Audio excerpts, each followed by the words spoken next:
नमस्कार। मैं आपका पीयूष सर। जो भी छात्र 71वीं बीपीएससी की तैयारी कर रहे हैं प्री की, और साथ ही जो टीआरई या अन्य किसी भी प्रतियोगिता परीक्षा की तैयारी कर रहे हैं, उनके लिए आज करंट अफेयर्स के लिए दूसरा वीडियो लेकर के हम आप सभी के सामने उपस्थित हैं। ऐसे में जो सबसे ज़्यादा महत्वपूर्ण आपको तथ्य होते हैं वो आपको करंट अफेयर्स में होते हैं, जो विभिन्न प्रकार के रैंक्स अंतर्राष्ट्रीय स्तर पर दिए जाते हैं, चाहे वो ग्लोबल 100 इंडेक्स हो या एमनेस्टी इंटरनेशनल के द्वारा हो। तो ये सारे तथ्य जो भारत को किस आधार पर विश्व स्तर पर रैंकिंग मिला है, वो अक्सर यह देखा गया है कि आपको प्रश्न पूछे जाते हैं।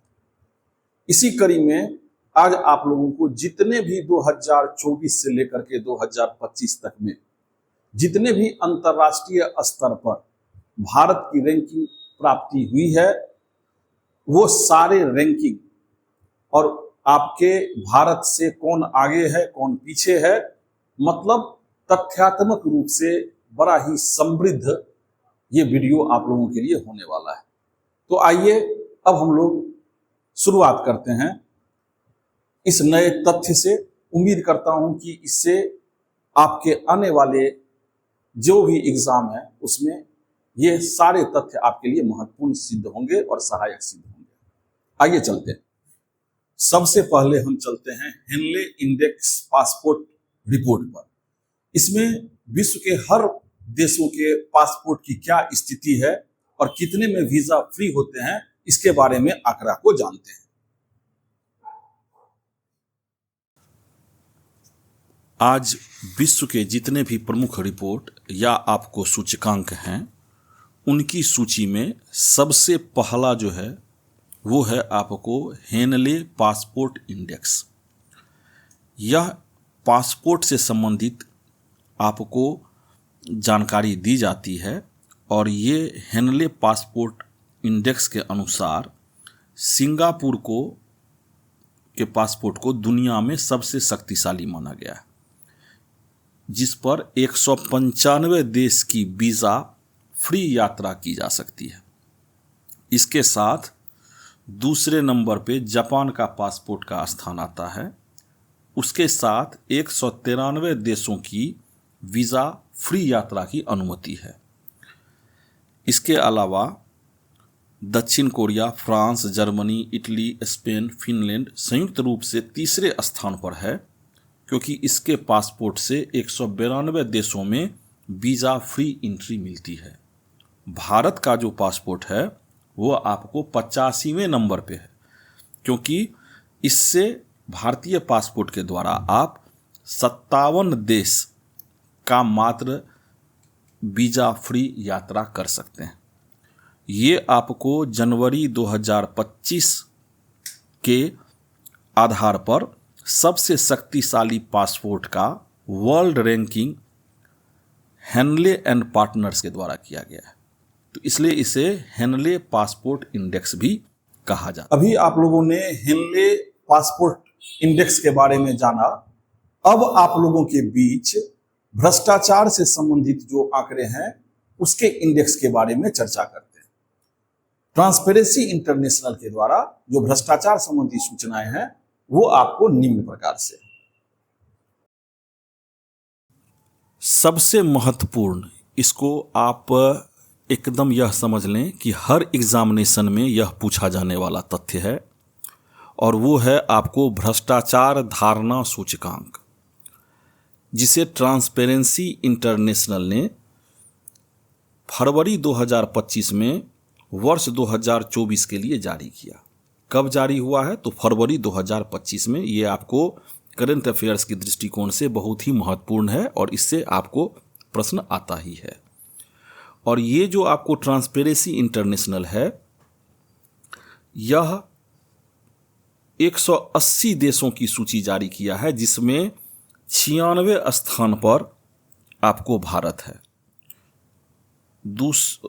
दूसरे वर्ष जो 2023 था उसमें यह 93वें स्थान पर था। मतलब कि 2024 में यह 3 स्थान नीचे ही आ गया है 93 से 96 पर।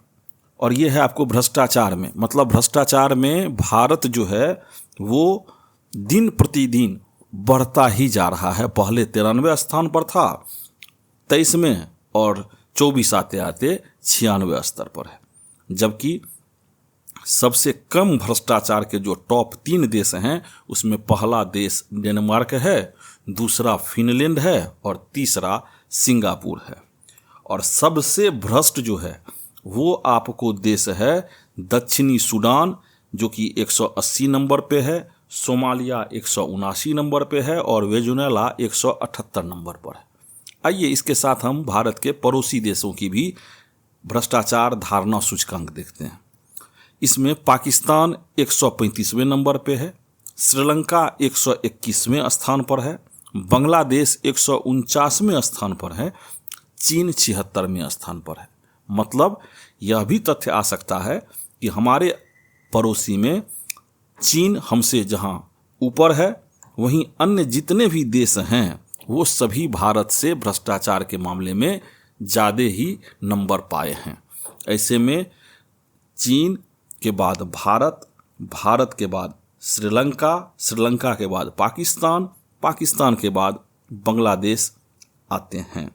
तो ये आपको भ्रष्टाचार की धारणा का जो सूचकांक है, ट्रांसपेरेंसी इंटरनेशनल है, इसमें जो प्रश्न आता है बार बार कि भारत का कितने नंबर पर है, तो 2023 में यह 93 पे था, 2024 में ये 96 पर है। ये जारी हुआ है फरवरी 25 में। मतलब करंट अफेयर्स की दृष्टिकोण से सबसे जो ताज़ा आंकड़ा है वो आपको ट्रांसपेरेंसी इंटरनेशनल का जो है वो भारत 96 स्थान पर है। अब आपने अभी भ्रष्टाचार संबंधी आंकड़े तो देख लिए, अब देखिए विश्व में हथियारों की खरीदार में कौन सबसे बड़ा खरीदार है और कौन सबसे ज्यादा आपको बेचने वाला है। तो इसके जो आकलन विश्व संबंधी हुए हैं वो अब आपको ये दिखेंगे। अब अगला जो है वो है आपको हथियार के सबसे बड़े निर्यातक और आयातक देश। मार्च 2025 में स्टॉकहोम के अंतर्राष्ट्रीय शांति अनुसंधान संस्थान SIPRI ने वैश्विक स्तर पर हथियारों के स्थानांतरण पर रिपोर्ट जारी किया है। उसमें सबसे प्रमुख निर्यातक देश जो हथियार के हैं, जिसमें टैंक, गोला बारूद, आपको लड़ाकू विमान वगैरह सब आते हैं, तो उसमें सबसे प्रमुख हथियार निर्यातक है संयुक्त राज्य अमेरिका नंबर 1 पे है, दूसरा जो है फ्रांस है, तीसरे नंबर पे रूस है, चौथा चीन भी अब हथियार बेचने लगा है और पांचवा जर्मनी है। वहीं आयातक जो खरीदता है टैंक, गोला बारूद या आपको लड़ाकू विमान, तो प्रमुख आयातक यूक्रेन है, क्योंकि अभी यूक्रेन में युद्ध भी चल रहा है। दूसरे स्थान पे भारत है। सबसे पहले भारत ही सबसे ज़्यादा रहता था, लेकिन इस बार युद्ध की वजह से यूक्रेन भारत से आगे आ गया। दूसरे नंबर पे भारत है, तीसरा में कतर है, चौथा में सऊदी अरब है और पांचवें स्थान पर पाकिस्तान है। अभी आपने हथियारों के बारे में तो जो रैंक है, कौन सबसे बड़ा निर्यातक, कौन सबसे बड़ा खरीदार, ये जाना। अब थोड़ा सा खुशहाली की भी बात हो जाए। अब विश्व में यह जाने कि कौन सा देश सबसे ज्यादा खुशहाल है और कौन सा देश उतना खुशहाल नहीं है। हैप्पी मोमेंट किस देश में है और किस देश में हैप्पी मोमेंट कम है। विश्व खुशहाली सूचकांक 2025 जो 20 मार्च 2025 को रिपोर्ट आया है, संयुक्त राष्ट्र ने यह घोषणा किया है विश्व खुशहाली रिपोर्ट। इसमें 147 देशों की रैंकिंग पर भारत 118वां स्थान पर है, लेकिन यह पिछले साल की अपेक्षा इसका स्तर बढ़ा है। पिछले साल 126वां स्थान था। तो इस बार जो आपको नया करंट अफेयर्स आ सकता है, उसमें विश्व खुशहाली रिपोर्ट जो 2025 है उसके अनुसार भारत 118वें पोजीशन पर है। इसमें 147 देशों की रैंकिंग होती है। इसके अलावा जो पड़ोसी देश हैं, पाकिस्तान 109, नेपाल 92, ईरान 100, फिलिस्तीन 103 और यूक्रेन 105 में सबसे पीछे हैं। वहीं खुशहाली रैंकिंग में शीर्ष 5 देश हैं फिनलैंड, डेनमार्क, आइसलैंड, स्वीडन और नीदरलैंड। वैश्विक खाद्य संकट रिपोर्ट जो 2025 में आया है, उसके अनुसार अभी भी दुनिया में 29.5 करोड़ लोग ऐसे हालत में हैं जो एक वक्त का भी खाना अपने लिए नहीं जुटा पाते हैं। तो यह विश्व खाद्य एवं कृषि संगठन की ओर से नई जानकारी दी गई है, जिसमें 29.5 करोड़, ये डाटा आपको ध्यान रखना। अब हम लोग जानेंगे कि विश्व बैंक ने गरीबी के स्तर पर क्या आंकड़ा प्रस्तुत किया है। तो गरीबी के स्तर पर जो भारतीय आंकड़ा प्रस्तुत किया गया है वो तथ्यों के माध्यम से ये है। विश्व बैंक की property and equity brief report में 2022-23 तक 171 मिलियन लोगों को चरम निर्धनता से बाहर निकालने के लिए और निर्धनता दर को 16.2 से घटकर 2.3 करने के लिए विश्व बैंक द्वारा भारत की प्रशंसा की गई है। यह सर्वेक्षण 2022 और 23 पर आधारित है। आज सबसे ज्यादा चर्चा आपको प्रेस की होती है। प्रेस भारतीय आम जनमानस से भी काफी जुड़ा हुआ है और इसे चौथा स्तंभ भी भारत में माना गया है। ऐसे में भारत में प्रेस की क्या स्थिति है, उसका वैश्विक स्तर पर क्या पोजीशन है, वो आप इस तथ्य के माध्यम से यह हमें बतलाना चाहता हूं। सबसे ज्यादा आज हमारे देश में जो मीडिया की चर्चा होती है, तो मीडिया के लिए जो प्रेस स्वतंत्रता सूचकांक 2025 है, जो मई 2025 में पेरिस में स्थित international reports without borders RWB ने वर्ल्ड प्रेस फ्रीडम इंडेक्स 2025 को जारी किया, उसमें भारत की स्थिति काफ़ी दयनीय है। इसमें भारतीय मीडिया के 180 देशों के रैंकिंग में 151वां रैंकिंग पर रखा गया। वैसे पिछले साल यह 159वें नंबर पर थी, तो इस बार थोड़ा सा तो रैंकिंग में सुधार हुआ है, 151 है। तो प्रेस स्वतंत्रता में विश्व के देशों में यह 151वां नंबर पर है। यह लोकतंत्र के लिए दुखद बात है। लोकतंत्र में भारतीय मीडिया को, जिसे चौथा स्तंभ माना जाता है, इतना नीचा रैंकिंग आना, ये मीडिया जगत के लोगों को और यहाँ के जो बुद्धिजीवी वर्ग हैं उनको यह सोचना चाहिए कि मीडिया का जो रैंक है वो हमारे विश्व में 151वां रैंक है। इसके अलावा जो सबसे ज़्यादा प्रेस का सूचकांक में शीर्ष देश हैं, उसमें नंबर 1 पर नॉर्वे, नंबर 2 पर एस्टोनिया, नंबर 3 पर नीदरलैंड, नंबर 4 पर स्वीडन, नंबर 5 पर फिनलैंड आते हैं। वहीं सबसे खराब स्थिति वाले देश जो हैं वो आपको 176 पे ईरान, 177 पे सीरिया, 178 पे चीन का भी हालत वैसे चीन में भी मीडिया का वैसे उतना अच्छा स्थान नहीं है। 179 पे उत्तर कोरिया और 180 पे इरिट्रिया। तो ये आपको भारतीय प्रेस की स्थिति के बारे में वर्ल्ड वाइड जो है वो आपको बतलाता है। अब हम जानते हैं भारत के मानव विकास सूचकांक में विश्व स्तरीय जो आकलन किया गया है उसमें भारत की क्या स्थिति है, साथ ही भारत के साथ साथ भारत के पड़ोसी राज्यों की भी क्या स्थिति है। तो इसको तथ्य के माध्यम से जानते हैं, जो कि आपको परीक्षा हेतु काफी उपयोगी है। तो देखिए इस तथ्य को। अब सबसे महत्वपूर्ण जो प्रश्न आने वाला है वो है आपको मानव विकास सूचकांक 2025। इससे एक प्रश्न आपको हर एग्जाम में होंगे ही, इसलिए इसका डाटा को ध्यान रखिएगा। संयुक्त राष्ट्र विकास कार्यक्रम के द्वारा जारी मानव विकास रिपोर्ट 2025 के अनुसार भारत वर्ष 2023 के विकास सूचकांक में 3 स्थान का छलांग लगाते हुए 130वां स्थान प्राप्त किया है। कितने देश में? तो 193 देश में। इसमें तथ्य याद रखना है कि 193 देश में 130वां स्थान प्राप्त किया गया है। कभी कभी यह भी पूछ देता है कि यह प्रगति किसके कारण होता है, तो यह प्रगति भारत के सतत विकास, शिक्षा, स्वास्थ्य एवं जीवन स्तर में हो रहे सुधार को दर्शाती है।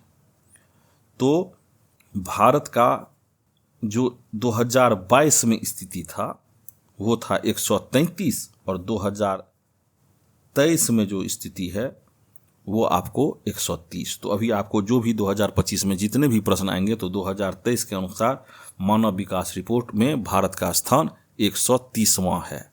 तो ये वो जो भी एग्जाम में आए तो उसमें 130वां आप दे सकते हैं। इसके अलावा भारत के पड़ोसी देशों की क्या क्या स्थिति है, तो मानव विकास सूचकांक में चीन ऊपर है 75वें स्थान पर, श्रीलंका भी ऊपर है 78वें स्थान पर, भूटान भी आगे है, वो है 127 ऊपर 127वें पर, जबकि बांग्लादेश 130 बराबर पे है और नेपाल 145वां, म्यांमार 149 और पाकिस्तान 168वें, जो कि ये भारत से नीचे है। और सबसे नीचे जो है वो है 193 में दक्षिण सूडान, जो कि 193वां स्थान पर है। अब वर्ल्ड इकोनॉमिक रिपोर्ट 2025 के अनुसार क्या स्थिति है, उससे संबंधित तथ्य को अब हम लोग जानेंगे। अब आते हैं वर्ल्ड इकोनॉमिक आउटलुक रिपोर्ट। अंतर्राष्ट्रीय मुद्रा कोष द्वारा अप्रैल 2025 में जारी वर्ल्ड इकोनॉमिक आउटलुक रिपोर्ट के अनुसार भारत अब जापान के बराबर चौथे स्थान पर आ गया है। मतलब भारतीय अर्थव्यवस्था जो चौथी सबसे बड़ी अर्थव्यवस्था थी, उसके साथ साथ जापान भी उसी पायदान पर आ गया है। मतलब कि दुनिया का सबसे चौथा बड़ा जो अर्थव्यवस्था है वो अब जापान और भारत एक साथ एक पायदान चौथे नंबर पर है। वैश्विक लैंगिक अंतराल रिपोर्ट 2025 तथ्य के माध्यम से क्या कहती है, उसे हम लोग अब देखते हैं। वैश्विक लैंगिक अंतराल रिपोर्ट 2025, जिसको कि विश्व आर्थिक मंच WEF ने वैश्विक लैंगिक अंतराल रिपोर्ट 2025 को जारी किया है, इसमें यह 4 प्रकार के प्रमुख आयामों का प्रयोग करता है। पहला है शैक्षणिक प्राप्ति, दूसरा है स्वास्थ्य, तीसरा है राजनीतिक सशक्तिकरण और चौथा है आर्थिक भागीदारी एवं अवसर। और इसमें 148 देशों के रैंकिंग में भारत को 131वां स्थान प्राप्त हुआ है। दुनिया भर के देशों में भारत के शैक्षिक संस्थानों की क्या रैंकिंग है वो आप तथ्य के माध्यम से देखेंगे। इतने सारे आपको संस्थान होने के बावजूद वैश्विक स्तर पर आज भी बस हमारे देश के IIT जैसे संस्थान ही इस सूची में जगह बना पाते हैं। QS वर्ल्ड यूनिवर्सिटी रैंकिंग 2026 ये काफ़ी महत्वपूर्ण है। इसमें दुनिया भर के शिक्षण संस्थाओं के लिए QS वर्ल्ड यूनिवर्सिटी रैंकिंग का नवीनतम संस्करण जारी किया गया है। इस रैंकिंग में 123वां रैंक के साथ IIT दिल्ली भारत का शीर्ष स्थान बन गया है। लेकिन यह दुखद भी है कि 123वां रैंक है और इससे 100 भारत में 122 संस्थान ऐसे हैं जो कि भारत से शिक्षा के क्षेत्र में बाहर हैं। ऐसे में जो सबसे ऊपर रहा है वो रहा है Massachusetts institute of technology MIT, दुनिया का सर्वश्रेष्ठ संस्थान का दर्जा बरकरार है। उसके बाद इंपीरियल कॉलेज लंदन को, और तीसरा स्थान पर स्टैनफोर्ड विश्वविद्यालय है। वहीं भारत के जो भी आपको संस्थान हैं उसमें आप देखिएगा तो सब IIT ही है। IIT दिल्ली 123वें पर, IIT बॉम्बे 129 पर, IIT मद्रास 180 पर, IIT खड़गपुर 215 पर, IISc बेंगलोर 219 पर। तो ये जितने भी वर्ल्ड के यूनिवर्सिटी रैंकिंग हैं उसमें भारत के IIT ही मात्र वर्ल्ड लेवल के रैंकिंग में अपना स्थान बना पाए हैं। विमेन पॉलिटिकल रिपोर्ट क्या कहती है तथ्य के आधार पर, यह जानना आपको जरूरी है। वैश्विक स्तर पर महिलाओं की भागीदारी भारतीय राजनीति में कितनी है, यह इंडेक्स इस बातों को उजागर करता है। जहां हमारे नेता महिलाओं के लिए बड़ी बड़ी बातें करते हैं और बहुत सारा कार्य भी किए हैं, लेकिन राजनीति में भागीदारी इनकी आज भी महिलाओं की बहुत कम है। यह देखा गया है कि वैश्विक स्तर पर महिलाएं भारतीय राजनीति में बहुत ही कम प्रतिशत में सक्रिय है।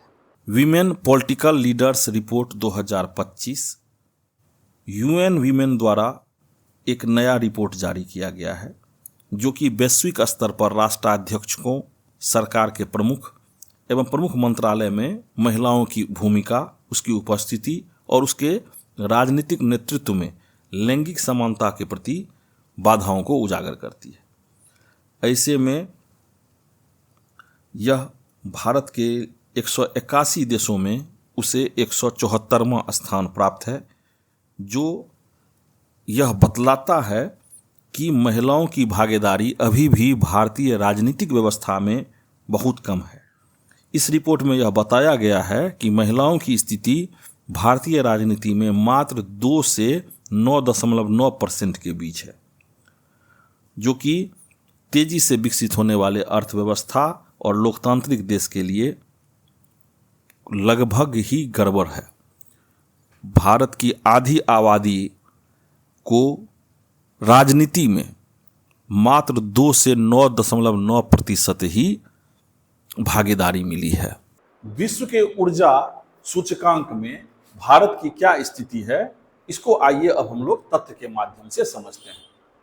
वैश्विक ऊर्जा संक्रमण सूचकांक 2025 विश्व आर्थिक मंच द्वारा जारी किया गया है 18 जून 2025 को।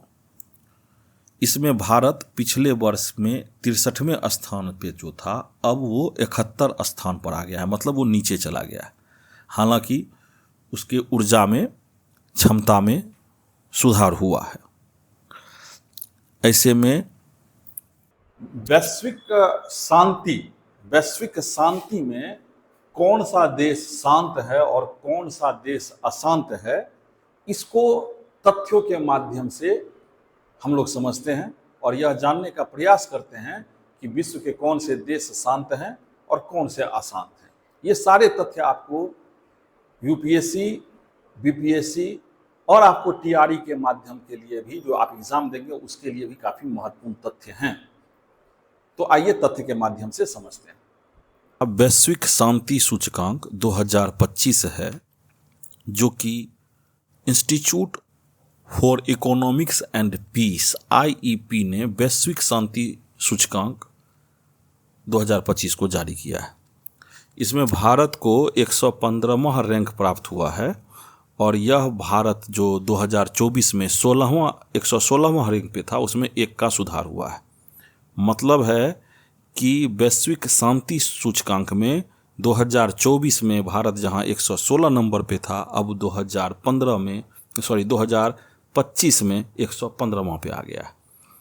यह 163 देशों का सूची जारी किया जाता है और यह किया जाता है Institute for Economics and Peace के द्वारा।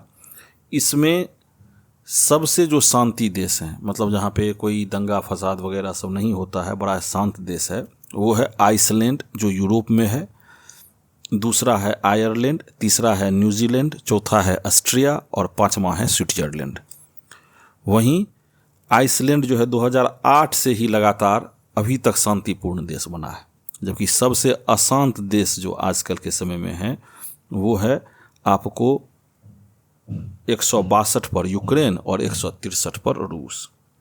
वहीं भारत के पड़ोसी देशों का जो हाल है वो बांग्लादेश 123वें नंबर पे, पाकिस्तान 144 नंबर पे और अफगानिस्तान 158 नंबर पे। ये आपको वैश्विक शांति सूचकांक 2025 है। सतत विकास लक्ष्य सूचकांक 2025 में भारत के क्या रैंकिंग है उसको अब हम लोग तथ्य के माध्यम से समझते हैं। ये सारे तथ्य आपको परीक्षा के हेतु काफी उपयोगी सिद्ध होंगे, सहायक होंगे। तो आइए जानते हैं तथ्य क्या है। सतत विकास लक्ष्य सूचकांक 2025 जो सतत विकास रिपोर्ट SDR 2025 में भारत ने पहली बार सतत विकास लक्ष्य सूचकांक में शीर्ष 100 देशों में स्थान प्राप्त किया है। 167 देशों में भारत को 99वां स्थान प्राप्त है, जबकि 2024 में यह 109 नंबर पर था। तो इसमें काफ़ी ज़्यादा सुधार हुआ है। ऐसे में सतत विकास लक्ष्य सूचकांक में पड़ोसी देश जो हैं उनकी जो स्थिति है, भूटान 74वां स्थान पर, नेपाल 85वां पर, बांग्लादेश 114, पाकिस्तान 140, मालदीव 53 और श्रीलंका 93वां स्थान पर है। जबकि शीर्ष प्रदर्शन करने वाले जो देश हैं उसमें सबसे पहला फिनलैंड, दूसरा स्वीडन और तीसरा डेनमार्क, चौथा जर्मनी, पांचवा फ्रांस आता है।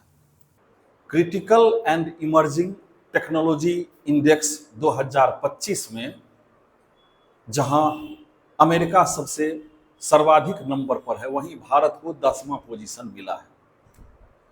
ये आपको तथ्यों के माध्यम से अब हम लोग जानते हैं। Critical and imaging technologies index 2025, इसमें प्रौद्योगिक क्षेत्र में 25 देशों के प्रदर्शन के आकलन करने के बाद एक नया वैश्विक सूचकांक लॉन्च किया गया है 2025 में। इसमें भारत की स्थिति 10वें स्थान पर है।